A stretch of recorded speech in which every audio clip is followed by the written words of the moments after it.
So far, our trip has taken us to the slot canyons outside Page, Utah, as well as to Zion and Bryce National Parks. Today we're taking Scenic Highway 12 through Capitol Reef National Park on our way to Moab. We have a reserved time between 3 and 4 at Arches National Park, so we don't have a lot of time to stop at the many historic sites along the way. But that doesn't prevent us from stopping at the many beautiful scenic overlooks.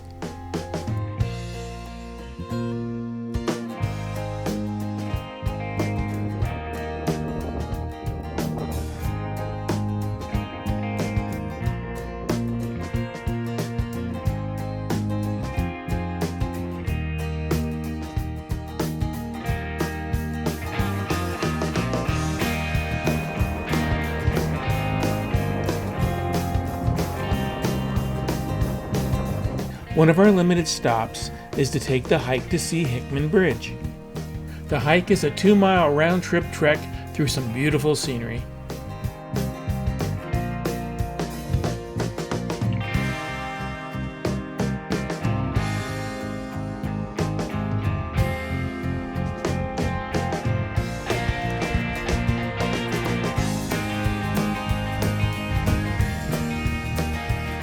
On the way up was this interesting small bridge called the Nell Johnson Bridge.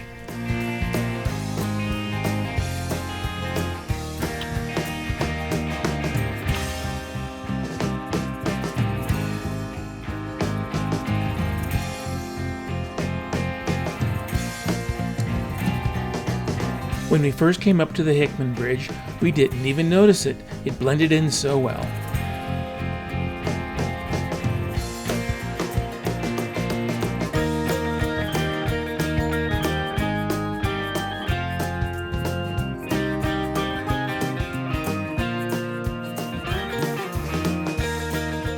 The scenery was so interesting, we spent a lot more time than we expected.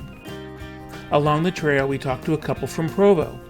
They said that since we were driving to Moab, we'd be going right by Goblin Valley State Park, and that if we had the time, it'd be well worth the visit. Since it was becoming obvious we weren't going to have time to visit Arches National Park today, we took their advice. We were hoping to stop in for just a quick look around, and we were surprised when there was a $20 entrance fee. But since we'd come this far, we decided to pay the fee, even though it was going to be a quick visit. The valley is unusual, and since Marianne's ankle has had enough hiking for the day, I decided to take a quick walk through it while she took some pictures from above.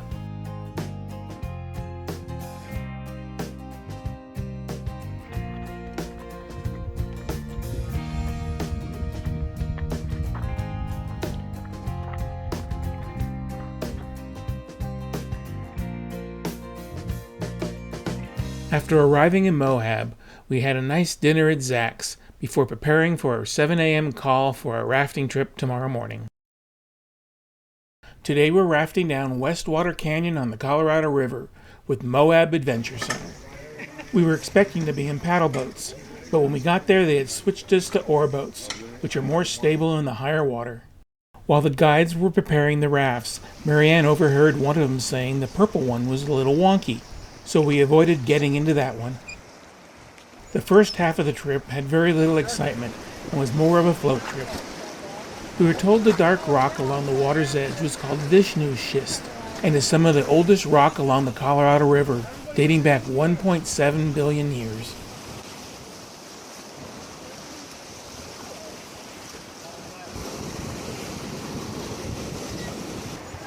There is an old mining cabin. Do you guys see?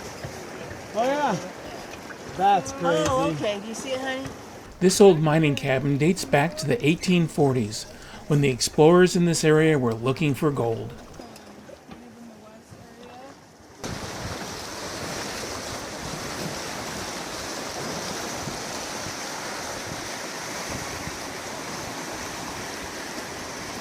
Vishnu schist. Yeah, that's amazing.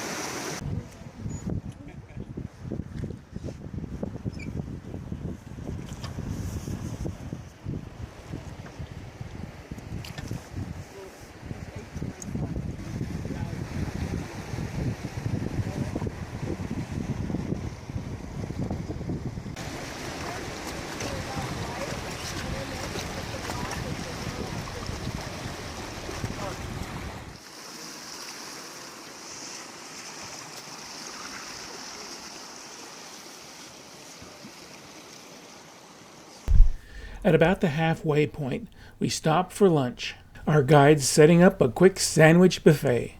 After lunch is when we'd see some of the famous whitewater in the area. One of the first and strongest rapids we were to encounter is called Skull.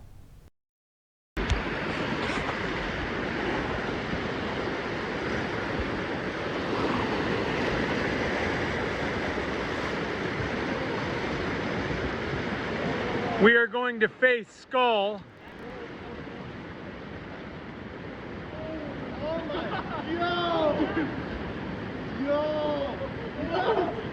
Oh! And yes, that was the purple raft.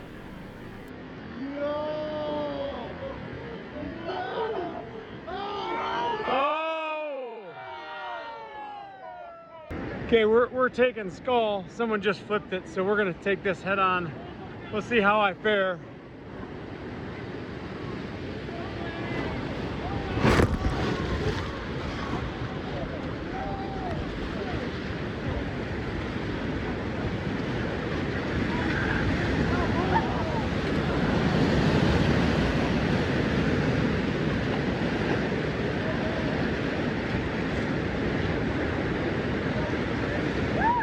Nice! Ooh, ooh, ooh.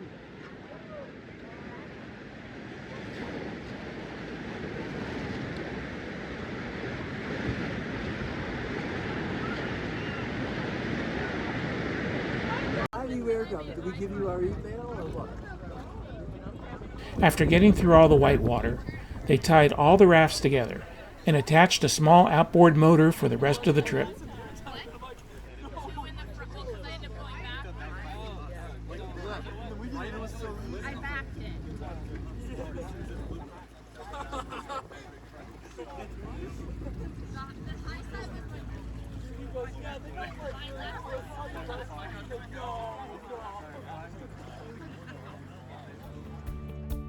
We were back safe and sound at the hotel by about 4:30, and since we didn't need reservations after 5, we decided to spend the rest of the day at Arches National Park.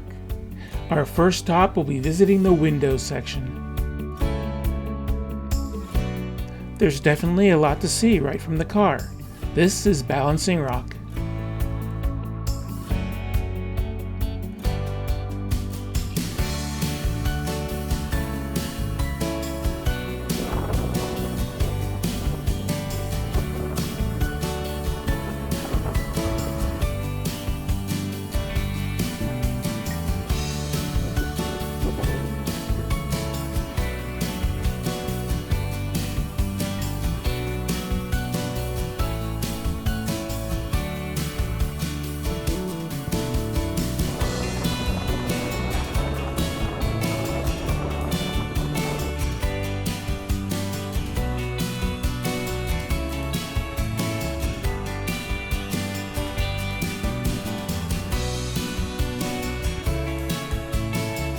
This outcropping is called Turret Arch, and across the way is the north and south window.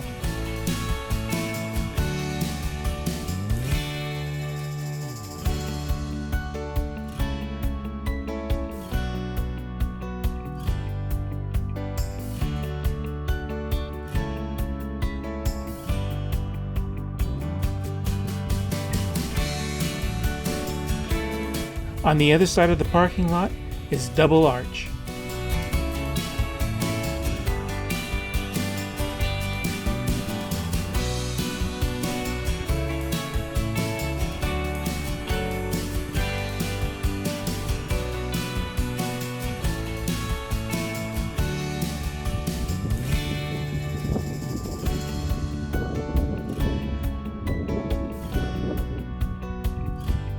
Not having enough time to take the long trail to Delicate Arch, we just take a look from the viewpoint. Our last stop is at Devil's Garden, hoping to have enough time to visit Landscape Arch.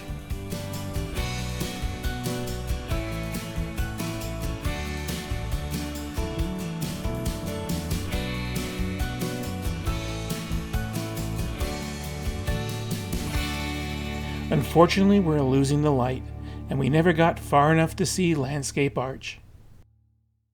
Today we're driving into Colorado to spend the day in Ouray. The roads through some of the mountain passes were beautiful, and the sprawling valleys filled with farmland and pastures.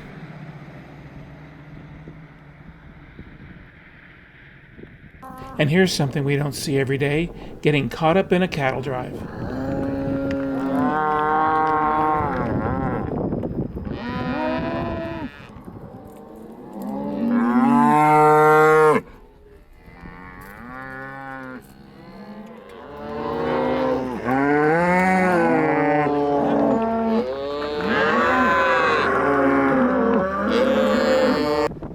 We're heading up higher into the Rockies, with a notable change in the scenery and the weather. We're getting close to one of my favorite little towns, Ouray, Colorado.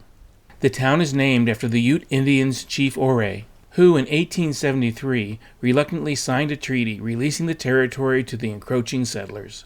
Lunch today is at a local favorite, Maggie's Kitchen. Marianne had an elk brat, while I had an elk and Swiss burger. You've got to give them kudos for creativity, with Sharpies always available.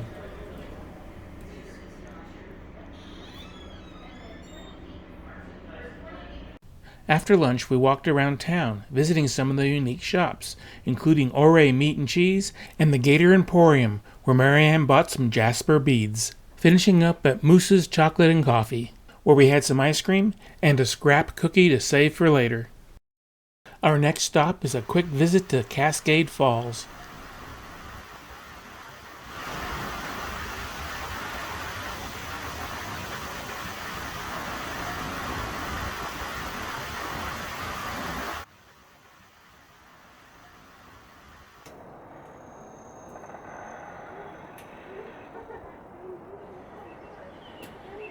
At the south end of town is an area called Box Canyon, someplace I've never visited, and boy was I surprised.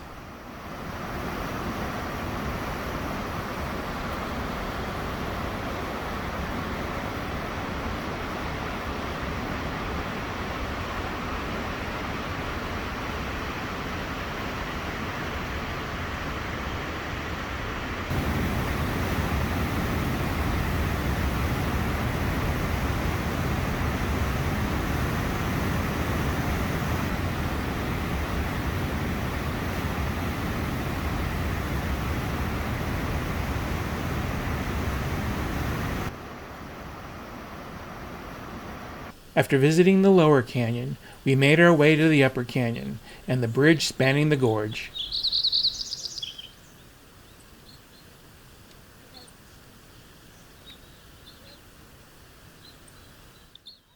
Once we got up there, there was a person working on replacing the railings. We talked to him about some of the local history and the small hydroelectric plants throughout the valley. But they're all from the mining days. They were originally built to power the mines. And then, did you guys walk into the canyon? Yeah. So that whole platform was designed for a large penstock or a large water pipe. This all got turned into recreational infrastructure much later. So all that blasting and everything was all for power. So they blasted that cavern in there and everything else before they... And then ran that penstock down through there and then to the hydro plant that's right down in town.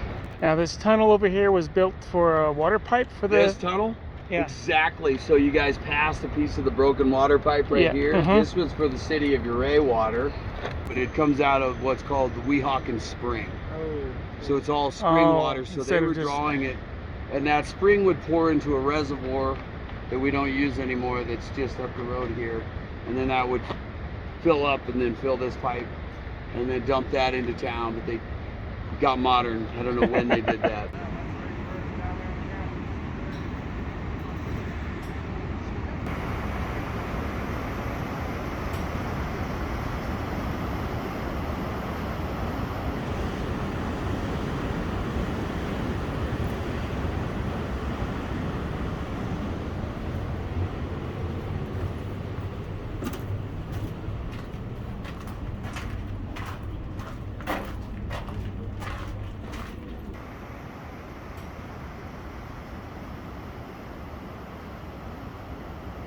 With the park getting ready to close, we headed back down, leaving Ouray, heading for Durango. On our way, I had to stop for some pictures of this roaring stream running under the road.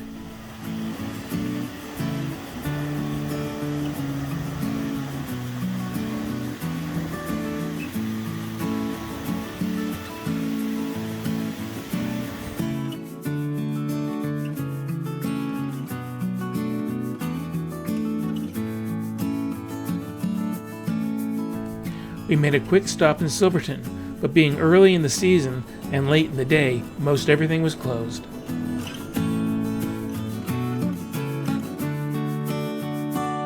Arriving late in Durango, we had a light dinner at Steamworks Brewing Company. We were told we had to have breakfast at the Durango Diner. While waiting outside for a seat, someone here said that if you're coming here for breakfast, you've got to have the cure. Hash browns, cheese, meat, eggs, all smothered in their own green chili sauce. Well, that finishes up our 9-day whirlwind trip through the Southwest and some of the U.S.'s most interesting national parks.